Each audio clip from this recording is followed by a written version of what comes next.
그래서 이제 생소한 내용이고 배우셨던 내용이 아니시라서 많이 헷갈리시겠지만, 근데 이제 그 교수님들이 이렇게 천천히 설명 안 해주시거든요. 굉장히 빠르게 설명하시니까 꼭 이해하실 분들은 이해하실 부분을 이해하셔야 되는데, 요 이제 세 가지가 다르게 만들어지는 거 꼭 기억하셔야 돼요. 그러니까 그냥 기존의 액션 파텐션은 소듐이 들어오고 포타슘이 나가서 이제 올라갔다 내려오는 거고요. 그리고 SA 노드에서는 여기가 휴지기가 플랫하지 않고 기울기를 갖고 있기 때문에 자발적인 자동능을 가질 수가 있고, 칼슘이 들어오고 포타슘이 나가면서 올라갔다 내려오고요.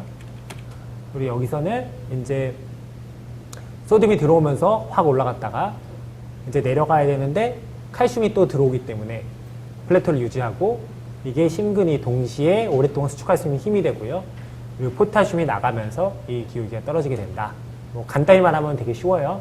이 세 가지 과정을 여러 번 봐서 꼭 숙지하실 수 있으셔야 됩니다. 자, 그러면 아까 끊긴 대로 이어질게요.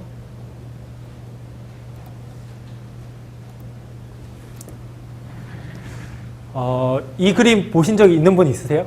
이 그림? 비슷한 그림이라도 보신 적 있으세요? 없으세요? 네, 이게 이제 우리의 두 번째 산입니다. 이 복잡한 그림을 이해해야 되는데요. 자, 이 복잡한 그래프를 이제 어떻게 하면 쉽게 이해할 수 있을까 저도 고민을 했는데, 일단은 맨 아래에 있는 것부터 볼게요. 이게 심잡음이에요. 심음. 우리 심장이 쿵쾅쿵쾅 뛴다고 하죠. 그러니까 심장이 규칙적으로 한 번 뛰고, 심장이 뛰는 소리가 무슨 소리인지 아시는 분 있으세요?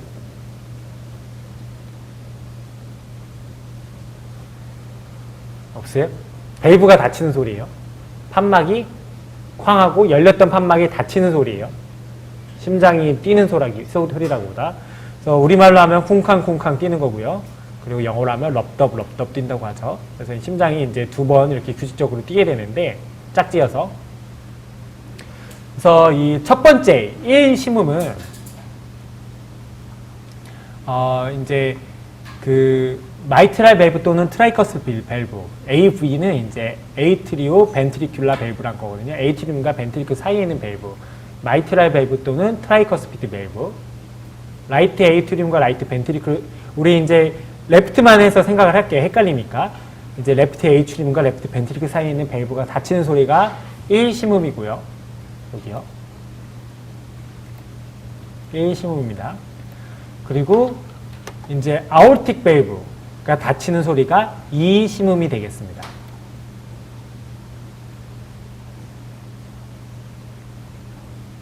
그리고 1심음이 들렸다는 거는 에이트리움과 벤트리클 사이가 닫혔어요. 닫히고 심실이 수축을 합니다. 그래서 시스톨, 수축기고요. 그러면 피를 다 내보냈습니다. 그러면 아오르틱 밸브가 닫혀요. 그때 들리는 소리가 2심음이 되겠습니다. 그러면 2심음과 다음에 1심음 사이에는 이완기라고 해요. 심장에 피가 차는 시기고요. 자, 그래서 시기의 이름을 한번 보시면은 아이소볼유믹 컨트랙션이라는 생소한 말이 보이실 거예요. 아이소볼유믹, 볼륨이 변하지 않고 수축을 한다. 굉장히 새로운 말이죠. 그리고 이젝션, 뭔가 방출되는 걸 이젝션이라고 하죠. 그리고 나서 아이소볼유믹 릴렉세이션, 볼륨이 변하지 않으면서 이완을 합니다. 그리고 이제 다이아스톨이 3개의 시기가 있어요. 엄밀히 말하면 이젝션도 3가지로 나뉘기는 합니다. 뒤에서 말씀드릴 거고, 다이아스톨도 3가지로 나뉘는데, 레피드 인플로우, 다이아스테시스, 에이트리얼 시스톨. 그래서 모두 8개의 과정으로 심장이 뛰는 걸 분해할 수가, 이제 나눠줄 수가 있어요. 요게 하나고, 이젝션이 3개고, 요거 하나, 그리고 요 3개 해서 모두 8개의 과정으로 분류가 되고요. 자, 일단은, 그리고 요거는 프레셔고요. 요거는 볼륨입니다. 그러면, 볼륨이 처음에는 똑같아요. 그 말은, 지금, 마이트랄 밸브는 닫혔어요. 닫히고, 이제 심실은 수축하기 시작했어요. 수축하기 시작했는데 아직 아ortic 밸브의 압력을 이겨내지 못했습니다. 아ortic 밸브가 아직 열리지 않았어요. 심실에서 피가 아ortic 밸브를 통해서 최선으로 나가야 되는데 그게 나가지 못했어요. 근데 그게 열리는 시기에서 이 아이소 볼륨이 컨트랙션은 끝나게 됩니다. 끝나고 나면 피가 쭉 나가니까 혈압이 쭉 올라가게 되고요. 압력이 쭉 올라가서 이젝션이 생기고요. 가다 보면 이 볼륨은 점점 떨어집니다. 심실 내의 볼륨은요. 쭉 나가니까. 나가고 나서 그러면 이제 심실은 이완하기 시작해요. 심실의 이완은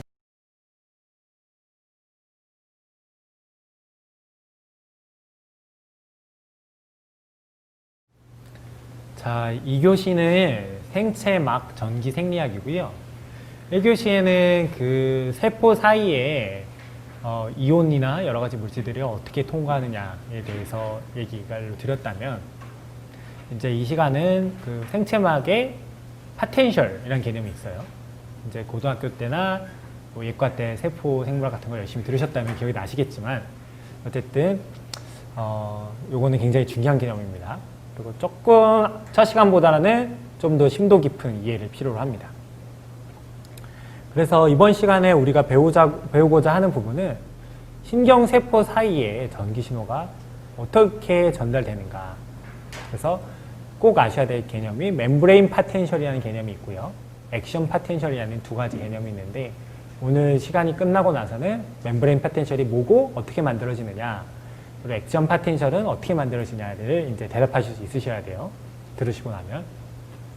자, 우리 몸의 너버스 시스템, 신경계는요, 센트럴 너버스 시스템과 그리고 페리페랄, 주변부, 그래서 중추신경계와 말초신경계 두 가지로 구성이 되어 있습니다. 그래서 중추신경계를 이루는 기본 기관은요, 여기 브레인이 있고요, 빨간색으로. 브레인에서 내려오는 스파이널 코드, 척수가 있습니다. 여기 이제 우리 몸의 중추신경이고요. 이 중추신경에서 갈라지는 여러 가지들이 말초신경들입니다. 그래서 중추신경으로 들어가는 이제 감각신경이 있을 거고요. 이제 신호가 내려가는 건 체신경이 있는데요. 이제 이페런트 디비전에는 이제 소마틱이 체신경이고요. 오토노믹 너버스 시스템이 자율신경입니다. 이제 이거는 뭐 고등학교 때부터, 제 기억에는 중학교 때도 배웠던 것 같은데, 교감신경, 부교감신경이라는 말이 있잖아요. 요게 이제 오토노믹 너버스 시스템이고요. 그리고 이제 소마틱 너버스 시스템은 체신경이고, 요거는 이제 우리 몸이 뭐 근육이 움직이는 거, 예를 들어서 말을 하고 싶다든가 뛰고 싶다든가, 이제 우리 몸의 수의근이라고 하죠. 발런터리 머슬들을 움직이게 하는 시스템이 소마틱 너버스 시스템이고요. 그리고 오토노믹 너버스 시스템은 우리가 이제 움직일 수 없는 거예요. 우리가 감정적으로 흥분하거나 공포에 질리면은 심파세틱 너버스 시스템이 작동하게 되고요. 이거 심파세틱 너버스 시스템을 우리가 fight or flight이라고 그러죠. 싸우거나 도망갈 때 쓰는 신경이고요.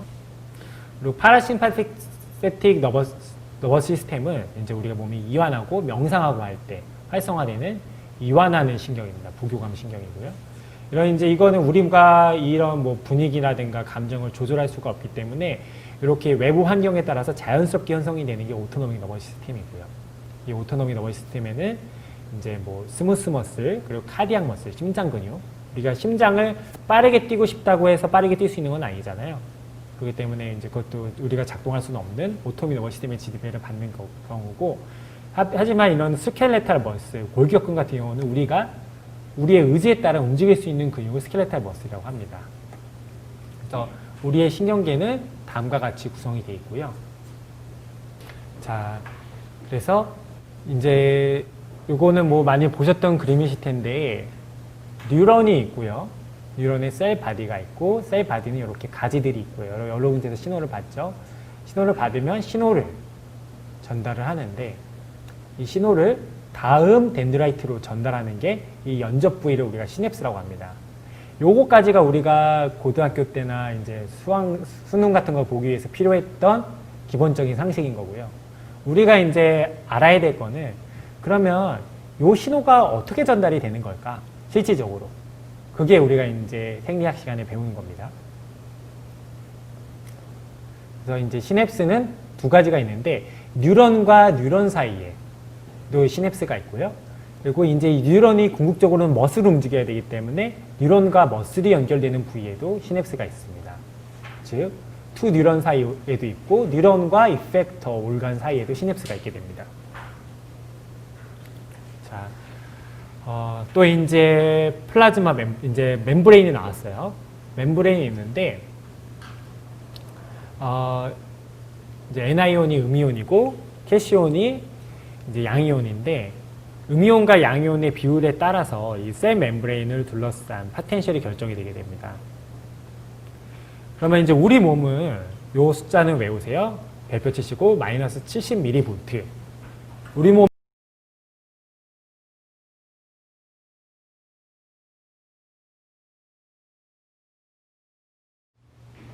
이 교시는 호흡 생리고요. 요거는 그냥 가볍게 보시고요. 그래서 이제 호흡 생리에서 굉장히 중요한 거는 우리가 이제 폐는 산소를 흡입을 하고 이산화탄소를 이제 배출을 하는 기관인데, 그거를 이제 폐에서 결국 모세혈관으로 폐에 있는 모세혈관들로 그 산소를 전달하고 이산화탄소를 빼와야 되는데, 이 일을 어떻게 효율적으로 할 것인가, 그거에 대해서 이해하는 것이 이제 생리학이 호흡 생리가 되겠습니다. 그래서 이제 호흡 생리가 사실 저도 그랬고 이제 굉장히 생리학에서 제일 어려워요. 제일 어려워요. 여러 가지 물리학 공식들도 나오고 하기 때문에 사실 1시간 만에 호흡 생리를 한다는 게 말이 안 되기도 하는데, 일단 기본적인 개념들을 한번 이해할 수 있게 도와드리겠습니다. 그래서 오늘 이제 여기 있는 말들 중에 프레셔 볼륨 커브를 아셔야 되고요. 그리고 VQ 매치랑 미스 매치라는 말이 나올 거예요. 그 말을 이제 이해해 두시면은 나중에 큰 도움이 되실 거고요. 그리고 히스테레시스, 그리고 설펙턴트. 히스테레시스라는 폐의 특징이 있는데 요거를 막는 물질이 설펙턴트다 라고 이해를 해 주시고요. 그리고 폐 순환이 갖는 이제 특별한 특징들을 아셔야 되고, 마지막으로 보어 이펙트랑 할데인 이펙트라는 거를 마저 이해해 주시면은 나중에 이제 호흡 생리를 이해하시는데 도움이 되실 겁니다. 그래서 목차는 이렇고요. 그래서 우리 그 호흡이 이루어지기 위해서는 이제 세 가지 기관이 존재해야 됩니다. 컨트롤러는 브레인이고요. 브레인에서 여러 가지 신호를 내려서 이제 호흡이 이루어질 건지 안 이루어질 건지를 결정을 해야 되고, 그리고 벤틸레이터리 펌프, 그리고 그러니까 이제 그 여러 가지 공기들을 전달하는 시스템이 필요하게 됩니다. 그래서 이제 보통 숨은 코로 쉬죠. 코로 쉬면 여러 가지 신호들이 여기서 그 트라키아 쪽으로 공기가 지나서 결국 각 트라키아가 이제 기도고요.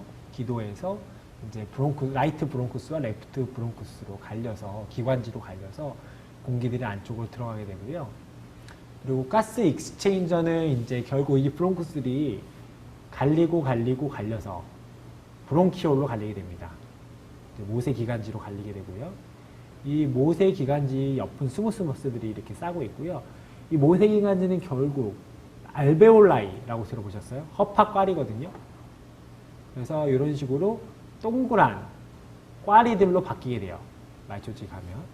그러면 이 꽈리들을 모세혈관이 돌돌 싸고 있어요. 돌돌 싸고 있어서 알베올라이에서 여러 가지 산소와 이산화탄소 교환이 이루어지도록 도와줍니다. 그래서 이제 보통은 동맥이 빨간색이고 정맥을 파란색으로 그리는데요. 폐에선 반대예요. 왜냐면 폐 동맥은 산소 농도가 떨어지고 폐 정맥은 산소 농도가 올라가기 때문입니다. 이 그림이 조금 더 좋아서 머릿속에 그림 넣었는데요. 슬라이드에 없는데 그림만 보세요. 편하게. 이런 식으로 이제 헛박가리를 여러 가지 혈관들이 둘러싸고 있고요. 이거를 이제 조직학으로 잘라보면은 이제 이런 식으로 하얗게 빈 공간이 있고요. 이 빈 공간에 여러 가지 이런 식으로 알베올라이, 여기 알베올라이요. 이런 식으로 보여요. 이런 식으로. 그리고 이제 전자현미경으로 보면 이렇게 동글동글동글동글한 것들이 실제로 보이게 되고, 그럼 요거를 확대해서 봤을 때 하나의 여기 알베올라이고요. 이런 식으로. 요 그림도 없습니다. 죄송해요. 알베올라이 동그란 거고요. 그러면 요 알베올라이 사이를 여러 가지 캐필러리들이 이제 둘러싸고 있다고 말씀드렸잖아요. 캐필러리들이 이렇게 동글동글동글동글하게 주변 다 돌아다니면서 산소와 이산탄소의 교환을 일으키고 있고요. 그리고 그 조직학에서 배우시겠지만 뉴모사이트란 말을 배우실 거예요. 뉴모사이트. 알베올라 타입 1셀을 이거를 이제 뉴모사이트 1이라고도 말하고요. 알베올라 타입 1셀이 이런 식으로 벽을 이루고 있는 세포고, 그 사이에 중간중간 튀어나온 타입 2셀도 있습니다. 이 타입 2셀은 설펙턴트라는 표면 활성제라는 물질을 분비하는 세포고요. 이 설펙턴트에 대해서는 뒤에서 배우겠습니다. 자, 여기서 제가 이 그림에서 꼭 말씀을 드리고 싶은 거는 모세혈관 나루는 RBC가 꽉 차서, 여기 꽉 차 있죠, 하나. 크게 거의 비슷해요. 꽉 차서 가고 있고요. 거의 밀접하게. 그러면은 이제 산소가 도착을 했어요. 도착을 하면은 크게는 3개를 통과해야 돼요. 알베올라의 에피셀리움과 이 두 가지가 합쳐진 베이스먼트 멤브레인, 기점화, 그리고 이제 엔도셀리움의 캐필러리. 레닌, 엔조틴, 알도스테론 시스템을 옆에서 설명을 드려서 이거는 똑같은 얘기라 넘어가겠습니다. AMP도 앞에서 아까 설명드렸죠. 한번 읽어보시고요. 그리고 이제 마지막으로 시크리션. 포타슘은 혈액 내 농도가 4 정도라고 말씀드렸죠. 소듐은 140 정도인데 포타슘은 4예요. 포타슘의 농도는 조금만 올라가도, 제가 심전도 때 그런 얘기는 설명은 안 드렸지만, 포타슘이 조금만 올라가도 심장은 굉장히 흥분을 하게 되어서 여러 가지 부정맥들이 생기게 됩니다. 그래서 포타슘 농도는 올라가지 않도록 포타슘은 계속 콩팥에서 분비를 하고 있고요. 일단은 소듐 포타슘 펌프가 바소라테랄 멤브레인에서 계속 돌아가고 있기 때문에 그 셀 내에 포타슘 농도가 올라가기 때문에 포타슘이 쉽게 디퓨전에서 나가게 되고요. 또한 중요한 기전이 알도스테론이 소듐은 들어오고 포타슘을 내보내는 중요한 기전이 존재합니다. 그래서 이 두 가지 원리로 포타슘을 내보내게 되고요. 이제 채식주의자들은 보통 야채 내에 소듐은 적은 데 비해서 포타슘은 많아요. 그래서 칼륨의 농도가 높기 때문에 포타슘을 내보내기 위해서 RAA 시스템이 계속 활성화가 돼서 알도스테론이 계속 올라간단 말이에요. 소듐을 끌어당기잖아요. 계속. 소듐을 끌어당기고 싶은데 포타슘을 내보내면 소듐을 끌어당기는데 소듐이 없으니까 이게 수분을 더 갈증을 느끼고 소금의 요구량이 증가하게 됩니다. 포타슘을 내보내기 위해서요. 그리고 하이드로겐 이온이 나가는 거는 근위세균에 있던 소듐 포타슘 펌프가 있고요. 그리고 디스탈 튜브에도 포타슘과 프로틴이 같이 맞교환되는 펌프가 있습니다. 앞에 그림 보면 다시 보시면 있을 거고요.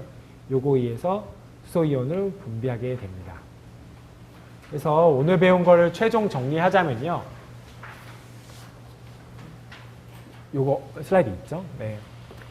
이제 오늘 한 내용을 총 종합을 해서 말씀드리려고 하면은 우리 몸의 볼륨이 떨어지게 되면은 이제 레닌과 교감신경이 활성화돼요. 그래서 혈관들을 축시켜 줍니다. 그리고 어페런트 아티리오를 수축해서 GFR을 떨어뜨리기 때문에 소변의 양은 감소하게 되고요. 그리고 하이퍼 알도스테니즘 RAA 시스템에서 생겨서 소듐은 재흡수하고 AVP 바소프레신이라는 호르몬의 양은 더 많이 분비해서 물을 쫙 끌어당깁니다. AMP는 분비가 감소하고요. 소듐은 배설하고요. 그리고